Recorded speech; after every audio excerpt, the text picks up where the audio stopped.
Welcome to kitchen spark. இன்றைக்கி நம்ம சேனலில் என்ன பார்க்க போகிறோன்னு கேட்டிங்க, ஒரு பிரேக்ஃபாஸ்ட் ரெசிபி பார்க்கலாங்க. பொதுவாக நூடுல்ஸ்னால் எல்லாத்துக்குமே ரொம்ப ரொம்ப பிடிக்கும். அந்த நூடுல்ஸ் வச்சு தான் நாம் இன்றைக்கி பிரேக்ஃபாஸ்ட் செய்ய போகிறோங்க.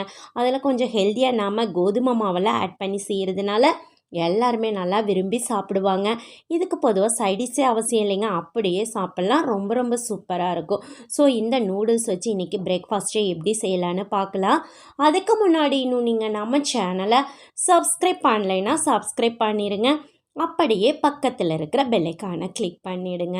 வாங்க இன்றைக்கி நம்ம நூடுல்ஸில் பணியாரம் தோசையும் செய்யலாம். எப்படின்னு பார்த்துடலாம். அதுக்காக ஃபஸ்ட்டு நம்ம நூடுல்ஸை வேக வைக்கணும். அதுக்காக பாருங்கள், ஒரு கடாயில் நான் தண்ணி ஊற்றி வச்சுருக்கேன். நல்லா கொதிச்சிட்ருக்குது. அதில் பார்த்திங்கன்னா நான் இன்றைக்கி டொமேட்டோ நூடுல்ஸ் எடுத்திருக்கேன்.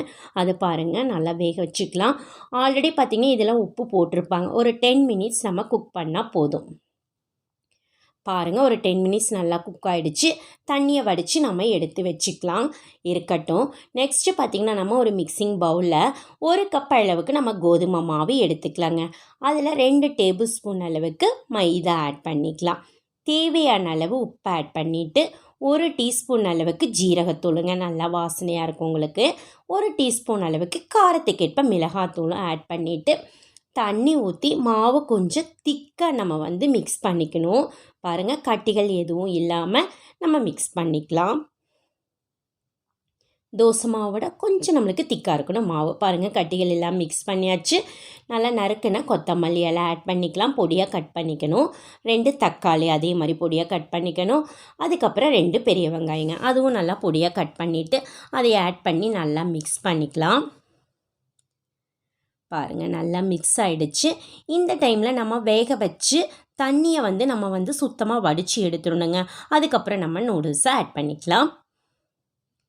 பாருங்கள், ஆட் பண்ணியாச்சு. அதுக்கப்புறம் அந்த பேக்லேயே கொடுக்குற நூடுல்ஸ் மசாலாங்க, அதுவும் ஆட் பண்ணிவிட்டு மிக்ஸ் பண்ணி விட்டுக்கலாம். நீங்கள் உப்பு பார்த்துட்டு தேவைப்பட்டால் ஆட் பண்ணிக்கோங்க. எனக்கு கரெக்டாக இருக்கிறனால நான் உப்பு ஆட் பண்ணிக்கலாம். அவ்வளோதாங்க, மாவு ரெடி பண்ணியாச்சு. பாருங்கள், இப்போ நம்ம பணியாரக்கல்லும் வச்சாச்சு. நல்லா காஞ்சிருச்சு. ஆயில் போட்டுக்கலாம். பாருங்கள், ஆயில் போட்டாச்சு. இப்போ நம்ம இதை எடுத்து கொஞ்சம் கொஞ்சமாக நம்ம ஆட் பண்ணிக்கலாம் மாவை பணியாரக்குழியில். அடுப்பை சிம்மில் வச்சுக்கலாங்க. ஊற்ற வரைக்கும் கருகிடும், இல்லைன்னா உங்களுக்கு. பாருங்கள், நல்லா எல்லாத்தையும் எட் பண்ணியாச்சு. இப்போ நம்ம இதுக்கு மேலே கொஞ்சம் ஆயிலும் போட்டுக்கலாங்க. பொதுவாகவே நீங்கள் ஹை ஃப்ளேமில் வச்சு இது குக் பண்ண வேண்டாம், மீடியம் ஃப்ளேமில் வச்சு குக் பண்ணிக்கோங்க. பாருங்கள், 1 தடவை 2 தடவை நல்லா திருப்பி போடணும். கொஞ்சம் நல்லா உங்களுக்கு கிறிஸ்பியாக கிடைக்கும். கருகிடும் நீங்கள் ரொம்ப ஹை ஃப்ளேமில் வச்சிங்கன்னா. இந்த மாதிரி மீடியம் ஃப்ளேமில் கருகாமல் நம்ம எடுத்துக்கலாம். பாருங்கள், பார்த்தாவே சாப்பிடணும் போல் இருக்குங்க. அந்தளவுக்கு இது ரொம்ப ரொம்ப டேஸ்ட்டாக நல்லா வாசனையாக இருக்கும் உங்களுக்கு. பாருங்கள், 1 தடவை 2 தடவை நல்லா திருப்பி திருப்பி போட்டுக்கலாம். டெய்லி ஒரே மாதிரி நம்ம நூடுல்ஸ் செய்யாமல் வெஜிடபிள்ஸ் எதுவுமே ஆட் பண்ணாமல் பாருங்கள், ரொம்ப சூப்பராக நம்மளுக்கு குழந்தைகளுக்கு பிடிச்சமாக கிறிஸ்பியாக நம்ம ரெடி பண்ணியாச்சு. பாருங்கள், நல்லாவே வெந்துருச்சு. இப்போ நம்ம எடுத்துக்கலாம். பாருங்கள், ரொம்ப சூப்பராக ரெடி ஆகிடுச்சு.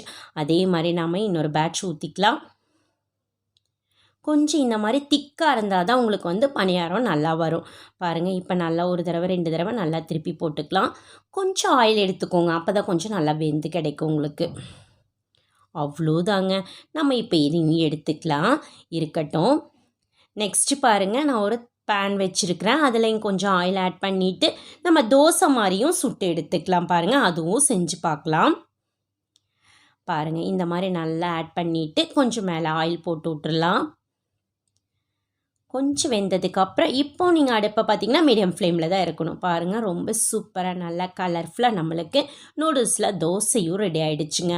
அவ்வளோதான். பாருங்கள், ரொம்ப ரொம்ப சூப்பராக நம்ம இன்றைக்கி பணியாரமும் செஞ்சிட்டோம், 2வது தோசையும் செஞ்சிட்டோங்க. சாப்பிட்றதுக்கு ரொம்ப ரொம்ப டேஸ்ட்டாக இருக்குங்க. அப்படியே சாப்பிட்லாம், இல்லை கொஞ்சம் தேங்காய் சட்னி வச்சு சாப்பிட்டிங்கனாலும் உங்களுக்கு நல்லா இருக்குங்க. ஸோ நீங்களும் உங்கள் வீட்டில் நூடுல்ஸ் வாங்கிட்டு வந்தீங்கன்னா கண்டிப்பாக உங்கள் வீட்டில் குழந்தைகளுக்கெல்லாம் இந்த மாதிரி செஞ்சு கொடுங்க. கொஞ்சம் டிஃப்ரெண்ட்டாக இருக்கும், நல்லா ஹெல்த்தியானது தான் கோதுமை மாவெல்லாம் ஆட் பண்ணுறனால. ஸோ நீங்கள் உங்கள் வீட்டில் நூடுல்ஸ் வாங்கிட்டு வந்தீங்கன்னா இந்த மாதிரி ட்ரை பண்ணி பாருங்கள். ட்ரை பண்ணி பார்த்துட்டு எப்படி இருக்குதுன்னு மறக்காமல் கமெண்ட் பண்ணுங்கள். உங்களுக்கு இந்த வீடியோ பிடிச்சிருந்ததுன்னா உங்கள் ஃப்ரெண்ட்ஸுக்கெல்லாம் ஷேர் பண்ணுங்கள், லைக் பண்ணுங்கள். மறக்காமல் கிச்சன் ஸ்பார்க் சேனலுக்கும் சப்ஸ்கிரைப் பண்ணுங்கள். மீண்டும் சந்திக்கலாங்க நாம் இன்னொரு புது ரெசிபியோட. அது வரைக்கும் நன்றி. பாய்.